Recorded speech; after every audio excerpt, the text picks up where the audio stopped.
तो जो हमारा चैप्टर चल रहा था उसका लास्ट नंबर 9वां नंबर क्वेश्चन है, जो इसका लास्ट क्वेश्चन है वो है अमृत सरोवर योजना के बारे में पूछ रहा है। अमृत सरोवर योजना क्या है? अमृत और सरोवर, सरोवर माने होता है तालाब और अमृत माने होता है अमृत। तो अमृत सरोवर योजना पूछ रहा है, अमृत सरोवर योजना के प्रमुख प्रावधानों की चर्चा कीजिए, जल संरक्षण के संदर्भ में इसकी प्रासंगिकता बताइए। यानी ये पूछ रहा है, सबसे पहले बताना है कि अमृत सरोवर योजना क्या है, लिख लेना है, फिर इसके प्रमुख प्रावधान बताने हैं, फिर बताने हैं कि जल संरक्षण के संदर्भ में ये कैसे महत्वपूर्ण हो सकता है। ठीक है ना। तो पहले चलिए देखते हैं। तो हम जानते हैं कि अगर इसको आसान भाषा में समझ लें तो ये होता है अमृत सरोवर योजना। सरकार ने जैसे अटल भूजल योजना चालू की थी, तो क्यों चालू की थी अटल भूजल योजना? क्योंकि भूजल को भरने के लिए, उसकी रिचार्ज करने के लिए, इसके लिए शुरू की थी। उसी तरह सरकार ने उसी के सहायक के रूप में इसको मान सकते हैं कि अमृत सरोवर योजना चालू की थी, ताकि जो भूजल का रिचार्ज हो सकता है वो आसानी से हो सके। जो ग्रामीण क्षेत्रों में है, जैसे बहुत ज़्यादा जहाँ पे बारिश होती है, लेकिन बारिश का पानी बह करके नदी नालों के माध्यम से चला जाता है, बाहर चला जाता है गांव से, शहर से, और सिंचाई के लिए भी प्रयोग नहीं हो पाता है। तो सरकार ने चाहा था कि देश में जितने जिले हैं तो प्रत्येक जिले में 75-75 अमृत सरोवरों का निर्माण किया जाए। अमृत सरोवर का मतलब है एक प्रकार से तालाब। सरकार क्या करती है, गांव या फिर गांव के समूह के आसपास बहुत सारे तालाब खुदवा देती है, बनवा देती है। ठीक है ना। अब उनमें क्या होता है, आपने देखा होगा बहुत सारे आसपास, गाँव के आसपास आपको तालाब मिल जाएंगे जिनमें तालाब बना दिया गया, उसमें पानी यानी नहीं दिखाई देता है। तो ये ऐसे ही नहीं बनाया गया, इनका एक बड़ा मोटिव ये था, बड़ा मतलब उद्देश्य ये था, गोल ये था कि इनके माध्यम से, जैसे इनको ऐसी जगह पे बनाया जाता था जो आसपास के क्षेत्रों से थोड़ा सा ढाल की जगह में होता था, तो पानी और नाली वगैरह बना दी जाती थी। ठीक है ना।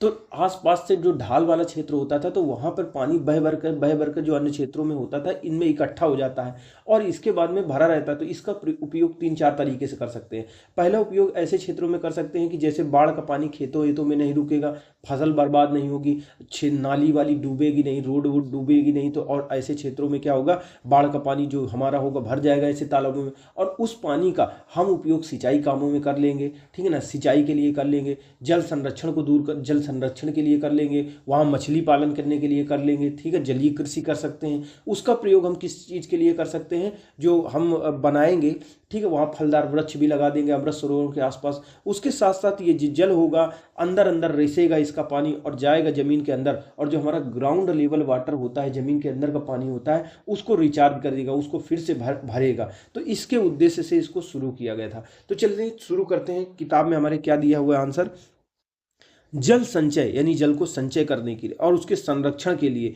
और देश के ग्रामीण क्षेत्रों में जल संकट को दूर करने के लिए आज़ादी के अमृत महोत्सव के दौरान देश के प्रत्येक जिले में 75 अमृत सरोवरों के निर्माण एवं जीर्णोद्धार के संकल्प के साथ मिशन अमृत सरोवर को 2022 में शुरू किया गया था।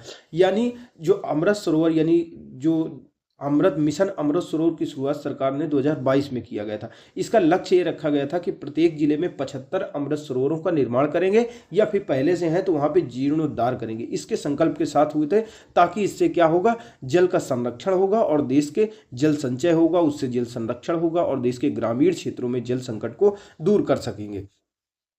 जो मिशन अमृत सरोवर है एक संपूर्ण सरकार के दृष्टिकोण पर आधारित मिशन है, यानी इसको पूरी तरह से सरकार ने ही चालू किया है, यानी एक संपूर्ण सरकार के दृष्टिकोण पर आधारित यह मिशन है। इसमें भारत सरकार के कुल मिलाकर 26 मंत्रालय और विभाग शामिल हैं। यानी इस जो मिशन है, मिशन अमृत सरोवर, इसको 6 मंत्रालय मिलकर आपस में कोऑर्डिनेशन करके, सहयोग करके, समन्वय करके इसको संचालित कर रहे हैं। और इसके साथ साथ 2 तकनीकी संस्थान है जो इसमें भागीदारी भूमिका निभा रहे हैं। यानी तालाब कितना गहराई पे होना चाहिए, कहाँ पे होना चाहिए, कितनी ऊंचाई पे होनी चाहिए, कितनी गहराई पे होनी चाहिए, इसके लिए टेक्निकल सपोर्ट भी तो चाहिए। तो उसी लिए कौन कौन से हमारे तकनीकी संस्थान है, कौन कौन से विभाग है, एक है ग्रामीण विकास विभाग, वो इसमें सहायता कर रहा है। ठीक है ना। अमृत सरोवर मिशन में भूमि संसाधन विभाग है, पेयजल और स्वच्छता विभाग हो गया, जल संसाधन विभाग हो गया, पंचायत राज मंत्रालय हो गया, वन पर्यावरण और जलवायु परिवर्तन मंत्रालय हो गया। इसके साथ साथ संस्थानों की बात करें तो भू सूचना विज्ञान संस्थान हो गया,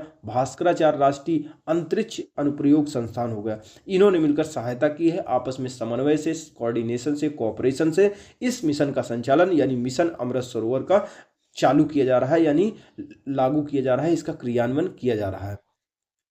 मिशन अमृत सरोवर का लक्ष्य है कि 15 अगस्त 2023 तक, यानी इसका लक्ष्य था, आगे भी आ सकता है, ऐसी बात नहीं है, हो सकता है सरकार इसका सोच ले कि बढ़ाने के लिए। ये होते हैं जो बहुत ऐसे प्रश्न महत्वपूर्ण होते हैं जो बहुत बड़ी जनसंख्या को प्रभावित करते हैं, बहुत बड़े लेवल पर क्या कहते हैं जमीन के स्तर पर, गांव के स्तर पर लोगों को प्रभावित कर रहे होते हैं, लोगों के जीवन को सकारात्मक या नकारात्मक रूप से प्रभावित कर रहे होते हैं। तो ऐसे मुद्दे उत्तर प्रदेश सरकार या यूपी पीसीएस यूपीएससी में पूछते हैं। तो देखिए, मिशन अमृत सरोवर का लक्ष्य था कि 2023 तक प्रत्येक देश में लगभग 50,000 अमृत सरोवरों का निर्माण करेंगे। और जब ये किताब छपी है तो इसमें कहा जा रहा है 40,000 अमृत सरोवरों का निर्माण किया जा चुका है।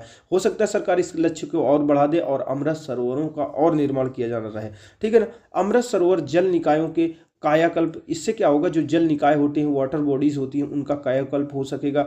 जल संरक्षण के संदर्भ में यह एक कायाकल्प करने के लिए और जल संरक्षण के संदर्भ में एक अनूठी पहल है। देश में निर्मित इन अमृत सरोवरों से भविष्य के लिए जल संरक्षण में मदद मिलेगी। इसका महत्व क्या होता है, तो जो मिशन अमृत सरोवर है इनका महत्व क्या होता है, तो सबसे पहले महत्व की अगर बात करें तो इससे हमारे जो भूजल होगा उसके रिचार्ज होगा। तो भूजल में लगभग 22 मिलियन घन मीटर की वृद्धि होगी, यानी इतना कह सकते हैं कि इस मिशन का लक्ष्य क्या है, महत्व क्या है, कि इससे भूमिगत जल स्तर में वृद्धि होगी, भूमिगत जल स्तर में वृद्धि होगी। इससे अनुमानित कार्बन का रोग प्रति वर्ष 32,000 टन होगा। यानी जब जल संरक्षण किया जाएगा, सिंचाई के लिए जल उत्पादित होगा, जो किसान होगा अधिक गहराई से सिंचाई के लिए उसको आसानी से जल मिल जाएगा, इंजन नहीं चलाना पाएगा, चलाएगा, तो इससे लिए कार्बन जो उत्सर्जन नहीं होगा, यानी कार्बन रोग प्रति वर्ष 32,000 टन लगभग होगी। डीजल पेट्रोल का यूज कम करना पड़ेगा, इसलिए कार्बन रोग प्रति वर्ष 32,000 टन होगी, ठीक है। जल धारण क्षमता में लगभग अपेक्षित वृद्धि होगी, यानी हमारी जो जल धारण क्षमता है अभी कम है, यानी जल संरक्षण हम नहीं कर सकते हैं, जल को धारण नहीं कर सकते हैं, ऐसी कोई हमारे पास संरचना नहीं है। लेकिन हम इतने तालाबों का, जब प्रत्येक जिले में, सोचो 2023 तक का लक्ष्य रखा गया था कि प्रत्येक जिले में 75 हम क्या कहते हैं 50,000 के लगभग बनाने थे पूरे देश में, और 75 प्रत्येक जिले में हम बनाने थे, क्या कहते हैं ये हमारे जो अमृत सरोवर होते। तो इससे क्या होगा, जल धारण क्षमता में हमारी वृद्धि होगी। इससे क्या होगा, सामुदायिक भागीदारी की भावना में वृद्धि होगी, यानी इसमें गाँव का मुखिया होगा, प्रधान होगा, जो लोग होंगे जो समाज के हित के बारे में सोचते हैं वो इसको बनवाएंगे, इनकी देख रेख रखेंगे। इससे क्या होगा, सामुदायिक भागीदारी की भावना में समाज में वृद्धि होगी। ग्रामीण अर्थव्यवस्था को मजबूती मिलेगी। मान लो जो तालाब बन रहा है उसमें मछली पालन करवा दे, कछुआ पालन करवा दे, झींगा पालन करवा दे, तो उससे क्या होगा, ग्रामीण अर्थव्यवस्था को मजबूती मिलेगी, लोगों को रोजगार मिलेगा, रोजगार का सृजन होगा।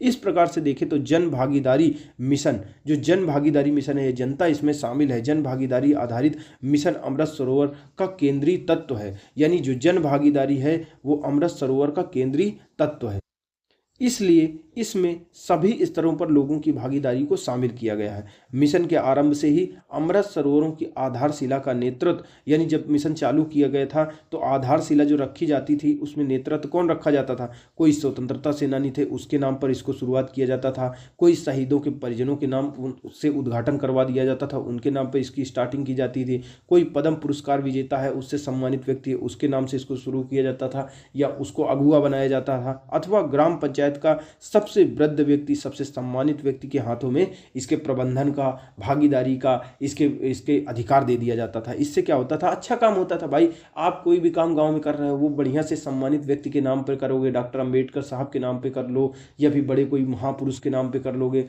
तो उसका रीच बढ़ जाएगी, लोग उसमें ज़्यादा समर्थन करेंगे।